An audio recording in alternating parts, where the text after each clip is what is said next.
Reddit. Have you ever had a gut feeling that something was bad so you left, only to find out that something bad actually did happen? I would always walk down the hallway in the night without turning the lights on. One night I get to the end of the hallway and have a sudden urgent feeling that I need to turn the lights on. I go all the way back to my room and turn the hallway light on and go back. Just in front of where I had decided to turn around was a huge and deadly tapir snake making its way from one room to another across the hallway. If it had bitten me in the dark they wouldn't have been able to get me the correct antivenom. Yes, this happened in Australia. Effing Australia. This was one of my recurring nightmares as a child.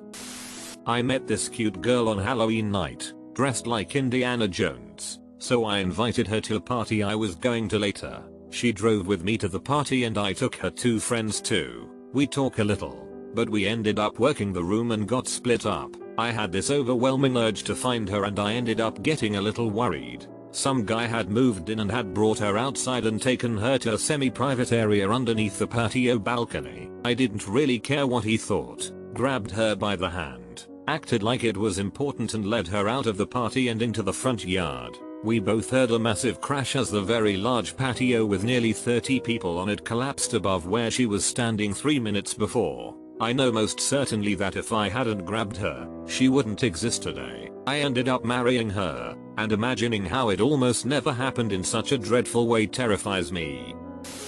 I was mowing my backyard with a ride-on mower, and I began to get an overwhelming feeling of being watched. I started looking around and thought I saw a figure in the upstairs window. I tried to ignore this as no one was home and continued with mowing when I started to feel an unbearable sense of dread. This made me immediately stop. As I did so the ground in front of me gave way, forming a 15-foot wide 12-foot deep sinkhole. If I hadn't stopped immediately I likely would have been crushed by the tractor. Low frequency sounds, such as those caused when large quantity of earth shifts, has been known to cause a sense of dread in humans.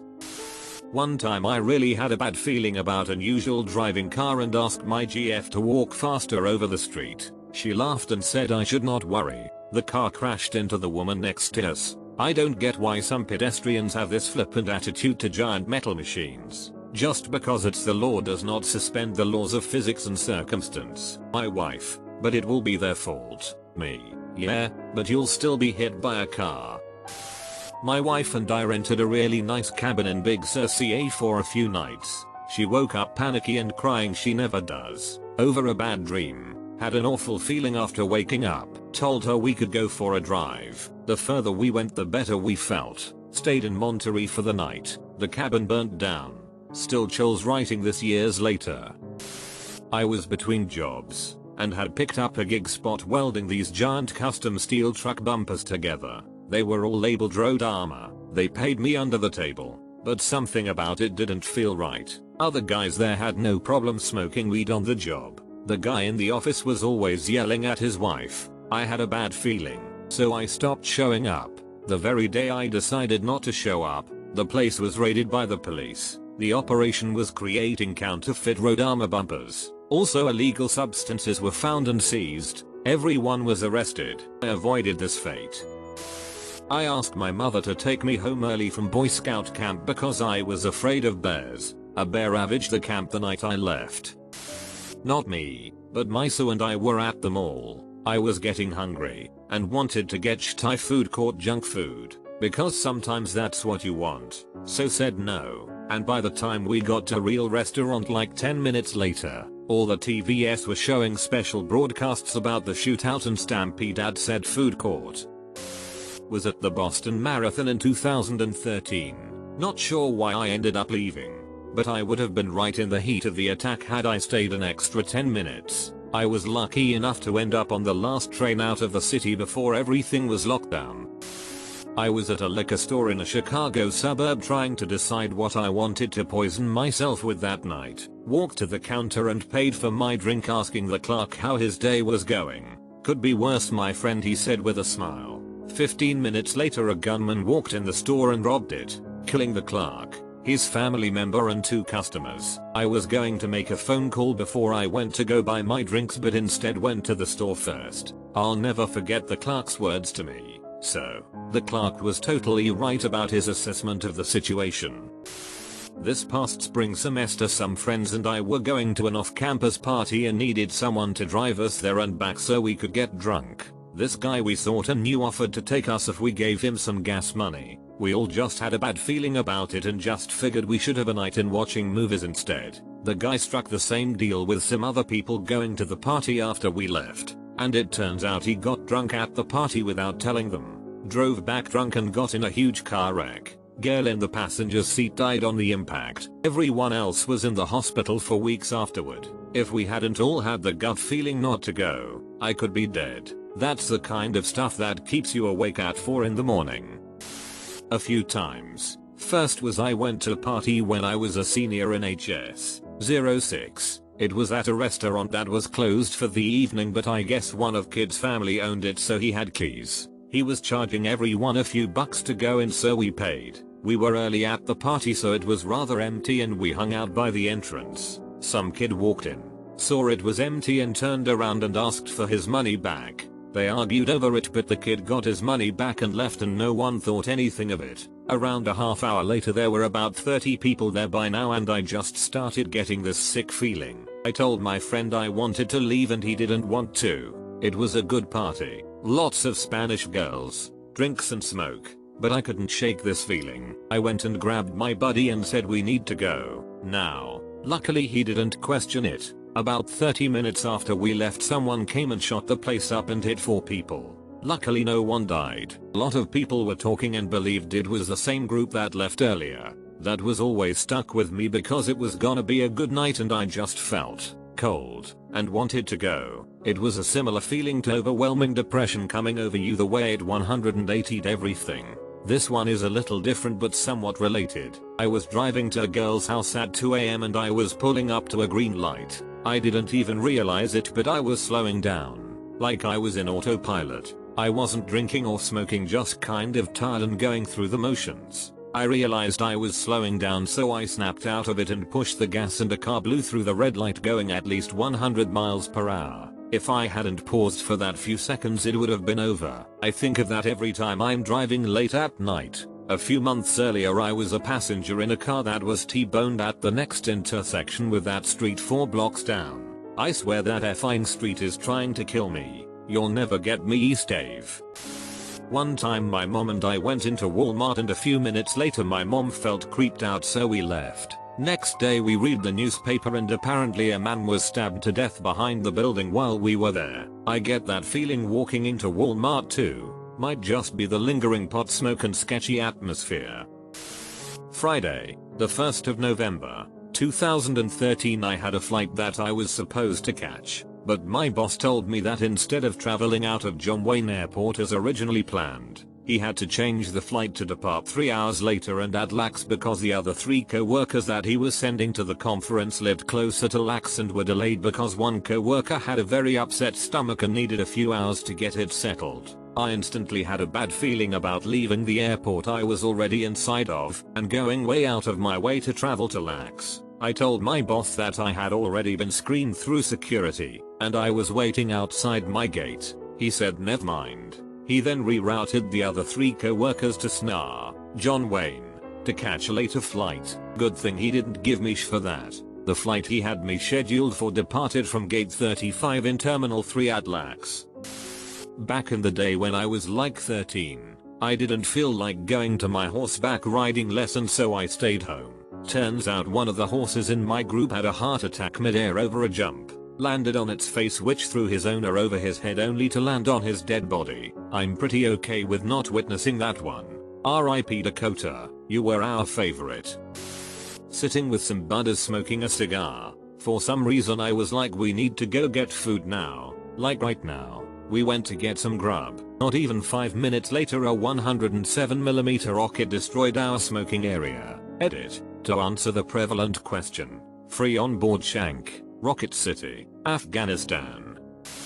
Was at home a few years ago. Suddenly felt strange, depressed, and I went to my room. I felt spacey. A heavy silence fell upon me, and I laid down, eyes open, held my breath, and the only clear thought it had was of heroin, a dog I've never done. The feelings vanished. I got up thinking, I'm weird. Right after, friend texted me that our mutual friend had just been found dead of a dog overdose. He was 18. I'll never forget that. He was beautiful.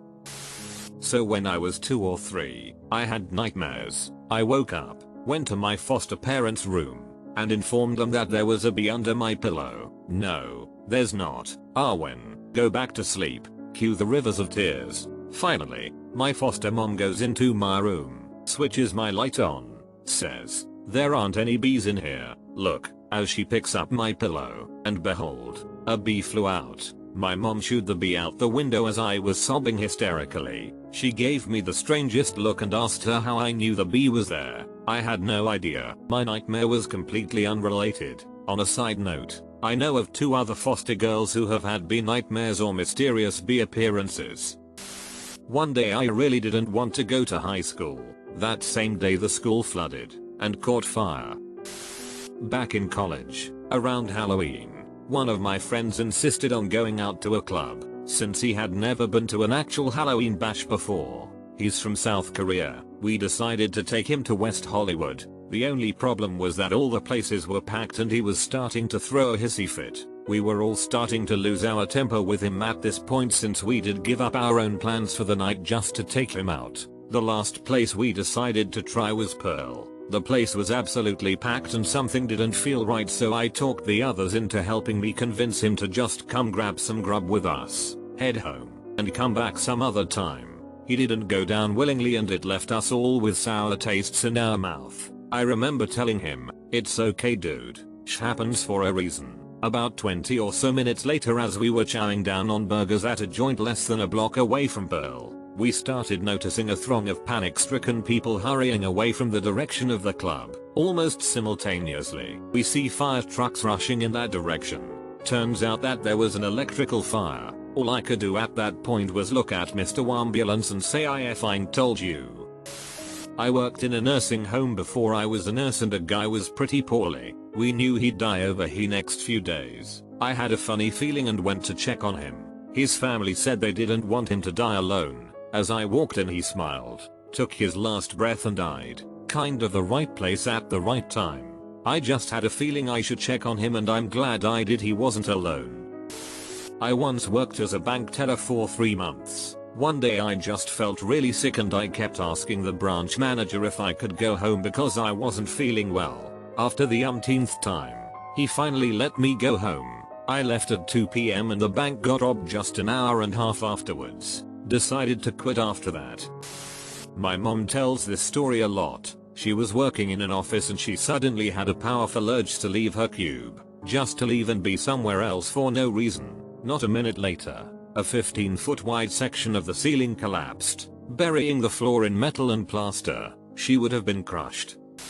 Couple of mates and I were really lucky. In our last year of secondary school, UK, we had a massive changing room for physical education split into 2 sections for either side of the year. We'd always use the B block, but this time, about 20 of us decided to follow the lead of one friend that said, "Why don't we use A block?" We questioned why and he just replied, "I don't know. This side is so old and manky compared to A block." We were really early so we were guaranteed space to get changed, etc. Once most people started filtering through the changing rooms, they noticed most people were at A block, so they all hopped on the bandwagon and ditched B block. B block's ceiling collapsed 10 minutes later.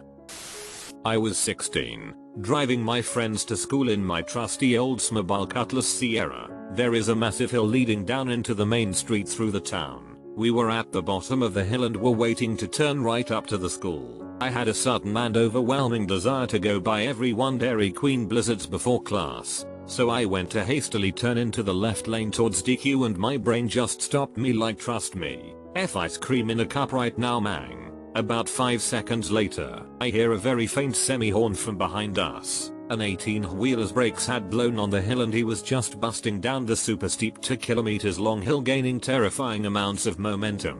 About 3 seconds later the semi flew past us in the left lane. I just about switched into to go get DQ going about 150 km/h. When it blew past the intersection, it caught the tail end of a truck and vaporized it, launching it about 80 feet. That ended up putting 2 people in intensive care and left one of them paralyzed. None of my friends were wearing seatbelts. We all would have gotten absolutely annihilated in the most gruesome accident I could probably imagine. I then turned left to go celebrate at DQ for not unknowingly slaughtering me and 4 friends. TL. Doctor had a hankering for icy treats. Brain stopped me from obtaining said treats. Brain was correct. Semi-truck flew past with broken brake lines and F-ed shop ahead of us. So I had a job freelancing a couple of days a week in a magazine office, and every day when I was there I stopped at the small shop next to the entrance to buy a pack of cigarettes. The shop was run by a charming young couple and it was just a delight to drop into. Then one morning on my way to work I decided to buy my cigarettes somewhere else. I had to cross a busy intersection to do so. I recall this as strong compulsion. No other symptoms of dread or unease. That was a day the small shop had an armed robbery at exactly the time I would usually be in there.